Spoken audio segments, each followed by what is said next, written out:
તો વિદ્યાર્થી મિત્રો, આજે આપણે શીખીશું પ્રથમ પ્રકરણ રાસાયણિક પ્રક્રિયાઓના ત્રીજો ભાગ એટલે કે 26મા પ્રશ્નથી 30મા પ્રશ્ન સુધીના જવાબો। 26મો પ્રશ્ન છે મિત્રો, વિસ્થાપન પ્રક્રિયા ઉદાહરણ સહિત સમજાવો। ખૂબ સરસ છે અને સરળ છે, યાદ રહી જાય એવું છે। વિસ્થાપન એટલે કે કોઈ બે પદાર્થ કે ત્રણ પદાર્થનું બનેલું દ્રાવણ હોય, એટલે કે સંયોજન હોય, તો એ સંયોજનમાંથી કોઈ એક અન્ય પદાર્થ આવી અને એના ઘટકોને છૂટા પાડી અલગ કરી દે અને પોતે એની સાથે જોડાઈ જાય। મતલબ છૂટા પાડી દીધેલા પદાર્થ સાથે નહીં, પણ બાકીના ઘટકો સાથે, તો એને વિસ્થાપન પ્રક્રિયા કહેવાય। આ તો સિમ્પલ સમજ છે, પણ આપણે ક્રમ બાય ક્રમ શીખીએ। પ્રયોગ પણ છે અને પ્રશ્નનો જવાબ પણ છે મિત્રો। તો આયર્ન એટલે લોખંડ થાય, એની 3 ખીલી લેવાની છે આપણે, એને કાચ પેપરથી ઘસવાની છે, એટલા માટે એનો કાટ દૂર થઈ જાય, પ્રક્રિયા ઝડપથી થાય એટલા માટે। તો 2 કસનળી લેવાની છે, કસનળી એ અને કસનળી બી। ઓકે, 2 કસનળી લેવાની, બંનેની અંદર 10 મિલી કોપર સલ્ફેટનું દ્રાવણ, બંનેમાં 10 ml બંને કસનળીમાં ભરવાનું। કોપર સલ્ફેટ એટલે મોરથૂથું થાય અને એ આવા પારદર્શક રંગનું હોય છે, ઓકે, વાદળી રંગનું। એનો ગાંગડો આવે મોટો કોપર સલ્ફેટનો, એને પાણીમાં ઓગાળો એટલે એ ઓગળી જાય અને મસ્ત પારદર્શક કલર અથવા તો રંગ દેખાય। એટલે મિત્રો, તો એ બંને કસનળી, આ કસનળી એ છે, આ કસનળી બી છે। હવે શું કરવાનું છે તમારે કે લોખંડની 3 ખીલી હતી ને, એને 1 ખીલી એક બાજુ મૂકી દો, બાકીની 2 ખીલી છે ને દોરીથી આ રીતે બાંધી દો। ઓકે, દોરીથી બાંધી અને એને આપણે કસનળી જે આ બી છે ને, આ બી એની અંદર અહીંયા, એટલે આ જ છે, પણ આ તો પછીનો પ્રયોગની વાત છે, એટલે અત્યારે તમને આ સમજાવી દઉં કે બી કસનળી છે જે, એની અંદર આપણે આ ડૂબાડી દેવાની આ રીતે। ઓકે, તો હવે 20 મિનિટ બાદ એને કાઢી લેવાની। તો હવે કસનળી એ અને કસનળી બીમાં રહેલા કોપર સલ્ફેટના દ્રાવણના રંગની તીવ્રતાની સરખામણી કરવાની છે। તીવ્રતા એટલે બેયના કલરમાં શું ફરક પડ્યો એ જોવાનું છે। તો તમને દેખાય જ છે કે આ કસનળી બી કે જેમાં આપણે ખીલીઓ ડૂબાડેલી હતી, 2 ખીલી, ઓકે, એનો કલર જુઓ તમે, આછો વાદળી થઈ ગયો છે અને આમાં કોઈ ફરક પડ્યો નથી, કારણ કે આમાં તો પ્રક્રિયા જ નથી કરી આપણે, ખાલી કલર જોવા માટે આપણે આ કસનળી ભરેલી છે, બાકી બીજું કોઈ એનો કામ નથી। તો મિત્રો, કોપર સલ્ફેટમાં ડૂબાડેલી ખીલીના રંગની સરખામણી તમે બહારની ખીલી જે આપણી પાસે એક ત્રીજી ખીલી છે ને, એની સાથે કરો તો તમને આ બેયના કલરમાં, રંગમાં ફરક દેખાશે અને દેખાય છે। ખીલી કેવા કલરની થઈ ગઈ છે? કથ્થાઈ થઈ ગઈ છે, કથ્થાઈ રંગની। અને કસનળી બી છે એમાં દ્રાવણનો ભૂરો રંગ કેવો થઈ ગયો છે? ઝાંખો થઈ ગયો છે। સમજ પડે છે ને? આછો થઈ ગયો છે। તો આ પ્રવૃત્તિમાં પ્રક્રિયા કેવી થઈ અહીંયા? તો લોખંડની ખીલી એ સોલિડ કહેવાય, ઘન કહેવાય, ઓકે। કોપર સલ્ફેટનું દ્રાવણ પાણીમાં બનાવેલું હતું, એટલે AQ લખવાનું, મેં તમને પાછળના 2 વિડીયોમાં પણ સમજાવ્યું છે। Copper sulphate, okay, copper sulphate એટલે મોરથૂથુનું દ્રાવણ, એમાં લોખંડની ખીલી ડૂબાડી, એટલે કેવી પ્રક્રિયા થઈ જુઓ। આ Fe છે ને, એ આ કોપર કરતાં Fe સક્રિય છે, એટલે કે આમ એક્ટિવ, આમ તૈયાર થઈને ચશ્મા બસમાં લગાવીને ફરે। આ થોડું લગર વગર છે, એટલે આ જે એમના પત્ની છે ને, આ કોપરના પત્ની છે, એને ધ્યાનમાં આવે, એને એમ થાય કે આ તો બહુ સરસ તૈયાર થઈને ફરે છે, એટલે અહીંયા આ 2 વચ્ચે ઝઘડા થાય કે ભાઈ તમે થાવ હાદા છો, આ જે કોપરની પત્ની છે ને, આ પત્ની છે, તો એ કોપરને કીધા કરે કે ઓલા બાજુવાળા કેવું આમ વ્યવસ્થિત સૂટ બૂટ પહેરીને રખડે ને તમે તો હાવ એવા ને એવા છો। એટલે આને મગજ છટકી જાય ભાઈ કે ભાઈ તને એ ગમે ને તો તું વહી જા, હું છૂટા છેડા આપી દઉં, જો છે ને, થઈ ગયું, લ્યો। જ્યાં આમાં તૂટતા ને જૂટતા એટલે કે જોડાતા વાર લાગતી નથી. અહીંયા જો કોપર શું થઈ ગયું, આનું વિસ્થાપન. એવું લખતા નહીં હો, આપણે તો અહીંયા ખાલી યાદ રાખવા માટે સમજાવ્યું છે. આને વિસ્થાપન કહેવાય. એટલે કે કોઈ એકને હટાવી એની જગ્યાએ પોતાનું સ્થાપન કરી દેવું, એટલે બીજાનું વિસ્થાપન થઈ ગયું કહેવાય. તો આયર્ન એટલે લોખંડ એ કોપર સલ્ફેટના દ્રાવણમાંથી કોપરને શું કરે છે, વિસ્થાપિત અથવા તો એને દૂર કરે છે કે જા ભાઈ તારું અહીંયા કામ નથી. આ પ્રક્રિયાને કહેવાય વિસ્થાપન પ્રક્રિયા. સમજાઈ ગયું? એટલે ધાતુના ક્ષારના દ્રાવણમાંથી કોઈ એક ધાતુને અન્ય બીજી સક્રિય ધાતુ એને દૂર કરે, વિસ્થાપિત કરે તો એને કહેવાય વિસ્થાપન પ્રક્રિયા. મિત્રો, વિસ્થાપન પ્રક્રિયાનું એ એક જ ઉદાહરણ નથી, આ અન્ય ઉદાહરણો છે. જેમાં કોપર સલ્ફેટમાં તમે ઝીંક ડુબાડો પણ લોખંડની ખીલી તમને વધારે સમજ પડે, કારણ કે બધાએ જોયું. તો એમાં એવું છે કે આ કોપર છે એના કરતાં ઝીંક એક્ટિવ છે, કોપર કરતાં લેડ એક્ટિવ છે, સક્રિય છે.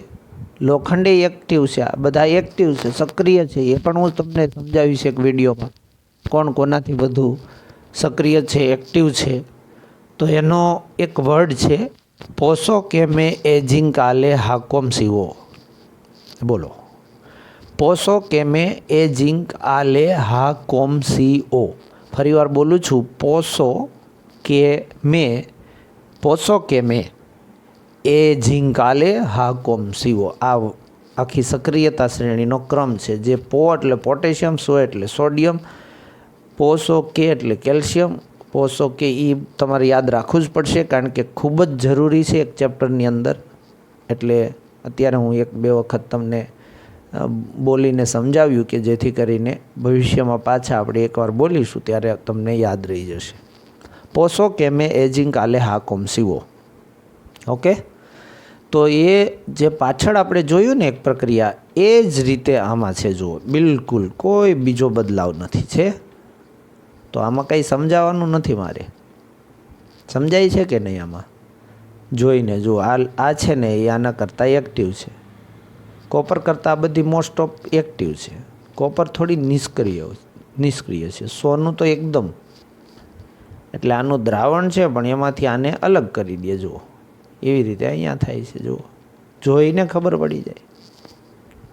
આ બધું તમારે યાદ રાખવું પડશે. તો ઝીંક, લેડ અને આયર્ન, ઝીંક, લેડ અને આયર્ન એ ત્રણેય કોપર કરતાં વધુ સક્રિય ધાતુ છે. તેથી તે કોપરના દ્રાવણમાંથી કોપરને શું કરે છે? વિસ્થાપિત કરે છે. તો આ હતો આપણો સરસ મજાનો પ્રશ્નનો જવાબ. આશા રાખું છું તમને યાદ રહી જશે. બાકી બુકમાં લખી નાખજો. 27મો પ્રશ્ન, દ્વિવિસ્થાપન પ્રક્રિયા ઉદાહરણ સહિત સમજાવો. આપ જાણો છો કે એક કસનળીમાં 3 મિલી સોડિયમ સલ્ફેટનું દ્રાવણ લેવાનું. કેટલા? 3 milli. It is so simple. 3 milli લેવાનું. પેલી સ્લાઇડમાં આપણે કેટલા મિલી લીધું તો યાદ રહ્યું? 10 મિલી, 10 મિલી. તો મિત્રો, બીજી કસનળીમાં 3 મિલી બેરિયમ ક્લોરાઇડ, આમાં સોડિયમ સલ્ફેટ, આમાં બેરિયમ ક્લોરાઇડ, બંને દ્રાવણ લઈ લીધા. બે દ્રાવણને બરાબર મિક્સ કરી દીધા. તો તમે ધ્યાનથી અવલોકન કરશો ને તો અહીંયા જુઓ કંઈક સફેદ દેખાય છે. તો આ સફેદ પદાર્થ છે ને મિત્રો, એ અદ્રાવ્ય છે. એટલે કે પાણીમાં કે દ્રાવણમાં ઓગળતો નથી, અલગ અલગ ભટક્યા કરે છે, રખડ્યા કરે છે. એ પદાર્થને આપણે કહીશું અવક્ષેપ. તમે આવું જીવન વ્યવહારમાં જોયું છે? જો હું તમને ઉદાહરણ આપું. આપણે છાશ હોય, બરાબર? છાશ કેવી રીતે બને? સૌ પ્રથમ દૂધ હોય, એને ગરમ કરે, એમાં થોડું મેળવણ નાખે, એને મૂકી દઈએ, બીજે દિવસે સવારે એમાંથી દહીં બને, એ દહીં છે એમાં પાણી નાખે અને પછી એને વલોવે એટલે છાશ બને અને માખણ તરતું હોય. ખ્યાલ છે? ખ્યાલ છે ને? તો એ છે અવક્ષેપ એક રીતે. પણ અહીંયા અવક્ષેપ છે એ આ પાણીની અંદર, આ દ્રાવણની અંદર છે, પેલું માખણ બહાર આવે. પછી ઘણી વખત તમને ખબર હશે છાશ છે ને એમાં એવું કંઈક તરતું હોય,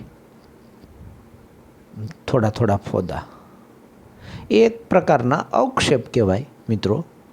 તો એવી કોઈ પણ પ્રક્રિયા કે જે અવક્ષેપ ઉત્પન્ન કરે એને કહેવાય અવક્ષેપન પ્રક્રિયા. મિત્રો પ્રશ્ન તો હતો દ્વિવિસ્થાપન પ્રક્રિયા, 26મો પ્રશ્ન હતો વિસ્થાપન પ્રક્રિયા. ભાઈ વિસ્થાપન ને દ્વિવિસ્થાપનમાં શું ફરક? તો હું તમને મિત્રો એ પણ યાદ રહી જશે. ઓલું તો તમને ઉદાહરણ મેં આપ્યું હતું ને એટીકેટી, એવું આમાં પણ આપીશ હું તમને, તો થઈ જાઓ રેડી. જુઓ અહીંયા sodium sulphate Na2SO4, Na2SO4, barium chloride BaCl2, BaCl2, આ બે પતિ પત્ની છે. આ બે પણ પતિ પત્ની છે. પતિ પત્ની, પતિ પત્ની, પતિ પત્ની, પતિ પત્ની, દંપતિ. તો હવે બે બાજુ બાજુ મારીએ છે, નંબર નથી કહેતો, નહીંતર આમાં થોડું નક્કી હોય કાંઈ. બે પતિ પત્ની આજુબાજુ મારીએ છે. હવે એવું થયું કે આ પતિ પત્ની છે ને એમાં પતિ છે ને બહુ આમ અપ ટુ ડેટ, પત્ની સિમ્પલ. આમાં કેવું ખબર, પતિ છે ને સાદો, પત્ની અપ ટુ ડેટ. એટલે આ છે ને પતિ એ પત્નીને કે તું હાવ હાદી છો, ગામડાની હાવ. તો આમાં આ પત્ની છે ને એને પતિને કહે તમે થાવ એવા ને એવા, હાવ હાવ હાદા, હાવ તમને કાંઈ નથી ખબર. ઓલા કેવા આમ તૈયાર, આ બાજુવાળા જો તમે. હવે બન્યું એવું कि इन दोनों की नज़रें मिली, इन दोनों की नज़रें मिली और इन दोनों की नज़रें मिली, हो गई शादी बर्बादी. जो BaSO4 समझो आ बे सादा सादा थई गया. અહીંયા જો આ Na2 અને Cl2 પણ લખાય નહીં કાંઈ Na2Cl2, એમ થોડું લખાય. મેં તમને પહેલાંય કીધું હતું ને Na2Cl2 એટલે બેમાં બે બે આવી ગયા, એટલે બે કોમન લઈ લેવાના આગળ. 2NaCl એટલે મીઠું કહેવાય, સોડિયમ ક્લોરાઇડ કહેવાય. આ બેરિયમ સલ્ફેટ કહેવાય. બહુ સિમ્પલ છે, સોડિયમ ક્લોરાઇડ સલ્ફેટ બેરિયમ, પણ બેરિયમ સલ્ફેટ વધારે અનુકૂળ છે. આ યાદ રાખવા માટે છે મિત્રો. એવું પરીક્ષામાં તમારે એ જે મેં યાદ રાખવા માટે ચાવી આપી એ નથી લખવાનું. તમારે તો શાંતિ છાનમુનું આ જ લખવાનું છે. આ દેખાય છે ને એ લખવાનું છે. હું બોલ્યો તો ને એવું નહીં લખતા. એ એક યાદ રાખવા માટે તમને એક ટેકનિક આપી મેં તમને, પછી તમે તમારી રીતે પણ યાદ રાખી શકો મિત્રો. બરાબર, એનો કોઈ ખરાબ કે અવળો અર્થ લેવાનો નથી. હવે Ba2+, હવે આપણને એમ થશે કે આ 2+ કઈ રીતે આવશે? તો કારણ કે Ba છે બેરિયમ છે ને એની સંયોજકતા 2+ છે અને આ SO4 છે ને એની 2- છે. કદાચ તમે ધોરણ 9માં શીખી ગયા હશો. તો આ બંને જે Ba2+ અને SO4 2- એના આયનો વચ્ચે પ્રક્રિયાને કારણે BaSO4 બને છે, એના સફેદ અવક્ષેપ બને છે મિત્રો. જે દ્રાવણમાં અદ્રાવ્ય રહે છે, એટલે કે ઓગળતા નથી, દ્રાવ્ય થતા નથી. અને સોડિયમ ક્લોરાઇડના દ્રાવણમાં આ દ્રાવણમાં આના અવક્ષેપ રહે છે, એટલે આ અવક્ષેપ છે સફેદ. એટલે જે પ્રક્રિયામાં પ્રક્રિયકો વચ્ચે આયનોની આપલે થતી હોય, ખ્યાલ આવ્યું તમને? આયનોની આપલે એટલે આ છે, આ જે આયન ધન એ આની સાથે જોડાઈ ગયો, આ ઋણ છે, અને આ જે છે ધન આયન એ આની સાથે, આ ઋણ છે એની સાથે જોડાય. આપલે થઈ ગઈ કે નહીં? અદલા બદલી, ટૂંકમાં દ્વિવિસ્થાપન. ઓલું એક વિસ્થાપનમાં એકનું જ ઘર ભાંગતું હતું, અને અહીંયા બેયના ઘર ભાંગે છે અને બેયના બાંધે છે, એટલે કે બંધાય છે. દ્વિવિસ્થાપન. 2 बार शादी 2 बार तलाक. તો મિત્રો દ્વિવિસ્થાપન પ્રક્રિયા હતી. અને ત્યાર પછી પ્રશ્ન 28 છે. લેડ નાઇટ્રેટ અને પોટેશિયમ આયોડાઇડ વચ્ચે થતી પ્રક્રિયા સમજાવો. લેડ નાઇટ્રેટ PbNO3 અને આ ટ્વાઇસ કહેવાય, અને આ પોટેશિયમ આયોડાઇડ એટલે ખ્યાલ આવે ને, પોટેશિયમ એટલે કે થાય, કેલ્શિયમ એટલે પોટેશિયમ. એ જુદી જુદી સંજ્ઞાઓ હોય છે જે તમે ધોરણ 8માં શીખી ગયા હશો. Iodide, nitrate, lead, potassium, lead, iodide, potassium, nitrate. Okay, ખ્યાલ આવે છે? તો ચાલો સમજીએ. એક કસનળી લેવાની, એમાં લેડ નાઇટ્રેટનું દ્રાવણ લેવાનું. હવે તમને એમ થશે આમાં આકૃતિ તો છે નહીં મિત્રો, બરાબર, પણ લગભગ તમને એવું લાગે તો દોરવાની છે, બાકી જરૂર નથી આમાં. કારણ કે એક કસનળી લઈને સિમ્પલ લેડ નાઇટ્રેટનું દ્રાવણ લેવાનું છે, અને એ દ્રાવણ છે એની અંદર બીજું એક દ્રાવણ ઉમેરવાનું છે, પોટેશિયમ આયોડાઇડ. એટલે બે વચ્ચે પ્રક્રિયા થાય છે, બરાબર છે? એ બે વચ્ચે પ્રક્રિયા થાય એટલે અવલોકન કરતાં તમને ખબર પડશે કે ભાઈ લેડ આયોડાઇડના અક્ષર ઉત્પન્ન થાય છે. ઓકે, ઉત્પન્ન થયેલા સંયોજનનું નામ લેડ આયોડાઇડ છે. આ છે ને, આનો રંગ પીળો છે. અહીંયા પ્રશ્ન છે, એનો આ જવાબ છે. ઉત્પન્ન થતી અવક્ષેપ અથવા નિપજ, એનો રંગ જણાવો, તો એનો રંગ છે પીળો. ઉત્પન્ન થતા અવક્ષેપે ચાલે. ઉત્પન્ન થયેલા સંયોજનનું નામ જણાવો, તો લેડ આયોડાઇડ. આ શું છે? અવક્ષેપ છે. તો આ પ્રક્રિયાનું સમતોલિત સમીકરણ, આ સમીકરણ છે જે મેં તમને સ્ટાર્ટિંગમાં કીધું. અહીંયા તમે કૌંસમાં લખી શકો. અહીંયા તમને ખ્યાલ છે કે આ દ્રાવણ છે એટલે એક ક્યુ લખવું પડે. અહીંયા પણ તમારે એક ક્યુ લખવું પડે, અને અહીંયા આ અવક્ષેપ છે એટલે એમાં સોલિડ તમે લખી શકો મિત્રો. તો આ પ્રક્રિયા પણ દ્વિવિસ્થાપિત અથવા દ્વિવિસ્થાપન પ્રક્રિયા કહેવાય. તો અહીંયા તમે પ્રશ્ન 27માં આ લખો ને તો પણ ચાલે. ખ્યાલ આવે છે તમને? એટલે તમે એક એવો પ્રશ્ન કરો કે તૈયારી કે તમને ઘણું બધું આવડી જાય. આ વિસ્થાપન પ્રક્રિયા છે, અને પેલું પણ આ દ્વિવિસ્થાપન પ્રક્રિયા છે, અને આની પહેલાંનો 27મો સવાલ એ પણ એ જ છે. સમજ પડે છે તમને? એટલે થોડુંક વર્ક કરો ને, એ સ્માર્ટ વર્ક કરો. એવું કરો કે તમને સમજાય, તમને લાંબો સમય યાદ રહે, અને થોડુંક કામ કરો ને ઝાઝું યાદ રહી જાય. તો 29મો સવાલ છે, ઓક્સિડેશન અને રિડક્શન સમજાવો.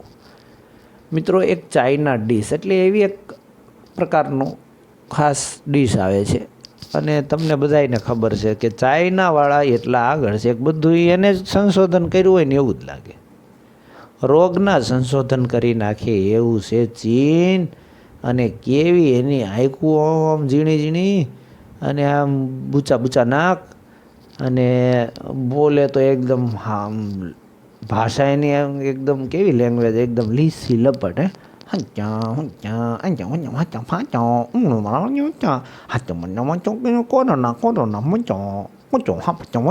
આપણને તો એમ થાય કે આ ઉંદરડા બોલતા હશે.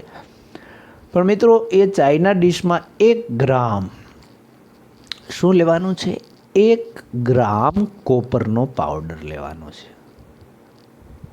કોપર તમને જણાવી દઉં, કોપર એટલે તાંબુ થાય.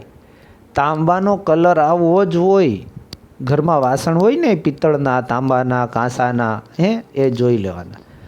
જો કે એકદમ શુદ્ધ કોપરનું તો કોઈ ઘરમાં વસ્તુ હશે જ નહીં, ભાગ્ય કોઈને હોય તો, કારણ કે નરમ ધાતુ છે એટલે એમાં બીજી કોઈ ધાતુ ઉમેરી અને થોડું મતલબ કે મિશ્રણ કરીને બનાવે છે. ચાઇના ડીશને હવે તમારે ગરમ કરવાની છે. કોપરના જે ભૂકાની સપાટી પર કાળા રંગના કોપર ઓક્સાઇડનું પડ જામી, આ ભૂકો નાખેલો છે એમાં ઉપરની સપાટીમાં તમે કાળા રંગનું કોપર ઓક્સાઇડનું પડ જામી જાય છે. હવે કોપરમાં ઓક્સિજન ઉમેરાઈને કોપર ઓક્સાઇડ બનવાથી આ કાળો પદાર્થ ઉત્પન્ન થાય છે. હવે તમને એમ થાય કે આ કાળું પડ ક્યાંથી આવી ગયું, તો કાળું પડ આવવાનું કારણ છે કોપરમાં જ્યારે હવામાંથી ઓક્સિજન ઉમેરાય, કારણ કે ગરમ કરો એટલે ઓટોમેટિક એ થઈ જ જાય, તો એ કોપર ઓક્સાઇડ બની જાય એટલે આ કાળો પદાર્થ ઉત્પન્ન થાય છે. કોપર ઓક્સાઇડનો રંગ કેવો, તો આપણે કહેવાનું કાળો રંગ. કોપરનો રંગ કેવો, તો કહેવાનું કથ્થાઈ રંગ. ઓક્સિજનનો તો કોઈ રંગ જ હોતો નથી, વાયુ છે, આ ઘન છે અને આ ઘન છે. તો આ ગરમ કરેલા કોપર ઓક્સાઇડ પરથી, હવે આ ગરમ કરેલ કોપર ઓક્સાઇડ છે ને મિત્રો, એના ઉપરથી તમે જ્યારે હાઇડ્રોજન વાયુ પસાર કરો ને ઉપરથી ત્યારે પ્રતિગામી એટલે ઉલટી એટલે ઊંધી પ્રક્રિયા થાય. એટલે જે સપાટી ઉપર કાળું રંગનું સ્તર થઈ ગયું હતું ને એ પાછું કેવું થઈ જાય, કથ્થાઈ રંગનું. બહુ સિમ્પલ. હાઇડ્રોજન ઉમેરાય તો પાછું કથ્થાઈ થઈ જાય, ઓક્સિજન ઉમેરાય તો કાળું થઈ જાય. યાદ રહી ગયું ને? અને કોપર ધાતુ મળી જાય તો આ એનું સમીકરણ છે, કોપર ઓક્સાઇડ. કોપર એટલે Cu, ઓક્સાઇડ એટલે O. પણ આ અક્ષરોમાં તમને કહી દઉં બધાને, આ યુ કેપિટલ નથી, સ્મોલ છે તો સ્મોલ જ કરો, કેપિટલ સી છે તો સી કેપિટલ જ કરો, ઓક્સિજન કેપિટલ છે તો ઓ મોટો જ કરો. હાઇડ્રોજન વાયુ, આ ઉષ્મા એટલે ગરમી આપવાની છે બંનેમાં. અહીંયા ગરમ કરેલા કોપર પરથી હાઇડ્રોજન પસાર કર્યો એટલે ગરમ કરેલ હોય એટલે ગરમી આપતા જ હોય, તો કોપર છે એ છૂટી પડી જાય, H2O થઈ જાય. જો પ્રક્રિયા દરમિયાન પદાર્થ ઓક્સિજન મેળવે. એટલે સિમ્પલ છે આ પ્રશ્ન આપણો. શું છે? ઓક્સિડેશન. ધોરણ 9માં તમે શીખી ગયા છો. ધોરણ 9માં શીખી ગયા કે નહીં? જો પ્રક્રિયા દરમિયાન પદાર્થ ઓક્સિજન મેળવે તો તેનું ઓક્સિડેશન થયું કહેવાય. ઓક્સિજન મેળવે તો ઓક્સિડેશન ને હાઇડ્રોજન મેળવે તો રિડક્શન. બીજી પણ એક રીત છે, જો પ્રક્રિયા દરમિયાન પદાર્થ ઓક્સિજન ગુમાવે તો એનું રિડક્શન થયું કહેવાય, અને હાઇડ્રોજન ગુમાવે તો ઓક્સિડેશન. બેય રીતે જવાબ છે, બેય રીતે સમજવાનું છે ઓક્સિડેશન અને રિડક્શન. તો સમીકરણ 1 જે આ દેખાય છે ને તમને બોર્ડમાં, લગભગ મારા અંદાજ પ્રમાણે, I am not 100% sure but 90% sure કે કંઈક આ જ આવી ગયેલું છે. આને લગતું કંઈક સવાલ, એકદમ 1 માર્કનો ટૂંકો એવો પ્રશ્ન. શું? તો સમીકરણ 1માં કોપર ઓક્સાઇડ શું કરે છે? ઓક્સિજન ગુમાવે છે. ઓકે, એટલે એનું રિડક્શન થયું છે. જે ઓક્સિજન ગુમાવે છે એનું શું થયું? રિડક્શન. અને હાઇડ્રોજન છે, આ હાઇડ્રોજન છે એ ઓક્સિજનને મેળવી રહ્યો છે. હાઇડ્રોજન ઓક્સિજન મેળવી રહ્યો છે, આ બહુ સમજવાનું છે. તેથી તેનું ઓક્સિડેશન થયું છે એમ કહેવાય. યાદ રહેશે કે નહીં રહે? મને ખાતરી છે મિત્રો યાદ રહેશે તમને. તો અહીંયા તમને ખ્યાલ આવી ગયો કોનું ઓક્સિડેશન થયું, કોનું રિડક્શન થયું. કોપર ઓક્સાઇડનું શું થયું? રિડક્શન. કોપરનું નહીં, કોપર ઓક્સાઇડ. કોપર ઓક્સાઇડ છે એ ઓક્સિજન ગુમાવે એટલે આનું રિડક્શન થયું. અને આ ભાઈ છે એ મેળવે છે ઓક્સિજન એટલે એનું ઓક્સિડેશન થયું. સિમ્પલ વાત, અહીંયા વાંચી લ્યો. તો આશા રાખું છું કે આ સમજાયું હશે. પણ આ બે જે પ્રક્રિયા છે એ સંયુક્ત રીતે જો થતી હોય ને તો રેડોક્સ પ્રક્રિયા કહેવાય એને. જો રેડોક્સ કેવી રીતે નામ પડ્યું ખબર છે? Red reduction, ox oxidation, red reduction, ox oxidation, redox. Redox જે પ્રક્રિયા દરમિયાન એક પ્રક્રિયક ઓક્સિડેશન પામે છે જ્યારે બીજો પ્રક્રિયક રિડક્શન પામે છે તો આવી પ્રક્રિયાને રેડોક્સ પ્રક્રિયા કહેવાય. એક પ્રક્રિયક શું થાય? ઓક્સિડેશન પામે, બીજો રિડક્શન પામે, બે સાથે થાય તો એને રેડોક્સ પ્રક્રિયા કહેવાય. એટલે અહીંયા એવું થયું કે ન થયું? યસ, એ રેડોક્સ પ્રક્રિયા પણ છે. બોલો, જો પ્રક્રિયા દરમિયાન પદાર્થ ઓક્સિજન મેળવે અને અથવા ઓક્સિજન મેળવે અથવા હાઇડ્રોજન ગુમાવે, બે એક સાથે એકની અંદર ન થાય, બે એટલે અથવા લખ્યું છે અહીંયા. પ્રક્રિયા દરમિયાન પદાર્થ ઓક્સિજન મેળવે અથવા હાઇડ્રોજન ગુમાવે એટલે બેમાંથી એક ઘટના જ થાય. એકના એક પદાર્થમાં, એક સમીકરણમાં બે વસ્તુ પોસિબલ છે તો એનું ઓક્સિડેશન પામે અથવા તો એને થયું છે એમ કહેવાય. ઓક્સિડેશન એનું થયું છે એમ કહેવાય.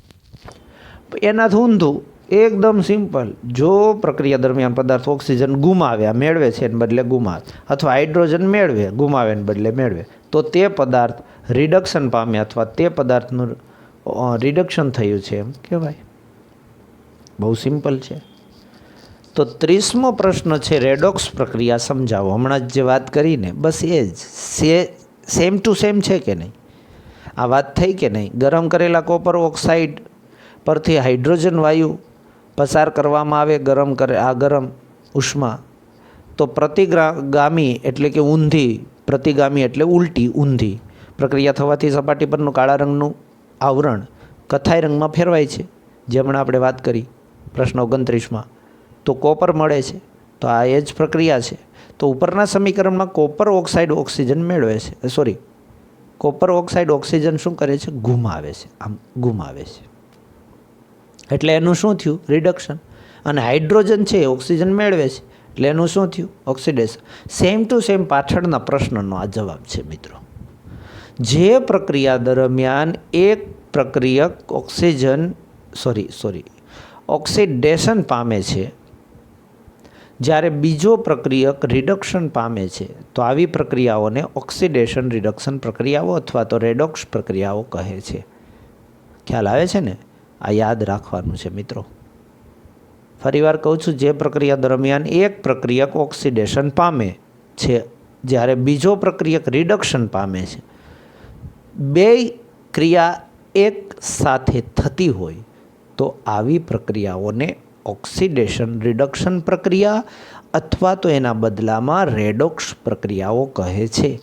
અને રેડોક્સ પ્રક્રિયાઓના અન્ય ઉદાહરણો આ રહ્યા: zinc oxide plus carbon, zinc plus carbon monoxide, manganese dioxide plus hydrochloric acid. એટલે એમાંથી મળે છે આપણને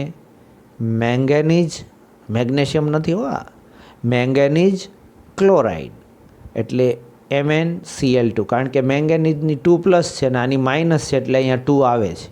આ બધું ધોરણ 9માં જો તમે સારી રીતે સમજ્યા હોય ને તો અત્યારે તમને ફાવશે. બરાબર? તો હવે બાકી શું રહ્યું? તો અહીંયાથી H છે અને અહીંયા ઓક્સિજન છે એટલે કે એમનાથી પાણી બનશે એટલે કે H2O પ્લસ Cl2 એટલે ક્લોરીન વાયુ પણ એમાંથી છૂટો પડે છે. આ વાયુ છે. તો મિત્રો બેલેન્સ કરવાની વાત આવે. હવે આ બગડો નથી, આ 4 નથી. હવે અહીંયા તમે H2O લખી નાખ્યું તો આ તો હાઇડ્રોજન 2 છે, તો અહીંયા તો 2 નહોતા. અહીંયા ઓક્સિજન કેટલા છે? 1 જ છે. આ બગડો થોડી વાર ભૂલી જાવ તો અહીંયા તો 2 છે. તો એટલે પહેલાં બગડો અહીંયા મૂકવાનો એટલે 2 ઓક્સિજન સેટ થઈ ગયો. પછી 2 દુ 4 હાઇડ્રોજન, તો અહીંયા 4 મૂકી દેવાના કારણ કે અહીં 1 જ હાઇડ્રોજન હતો એટલે અહીંયા 4 મૂકી દીધા, 4 થઈ ગયા.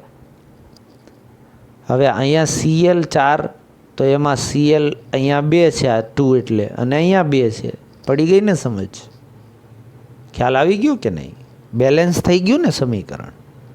પ્રથમ વિડીયોમાં પણ આપણે સમજાવ્યું હતું ને. તો મિત્રો આપણે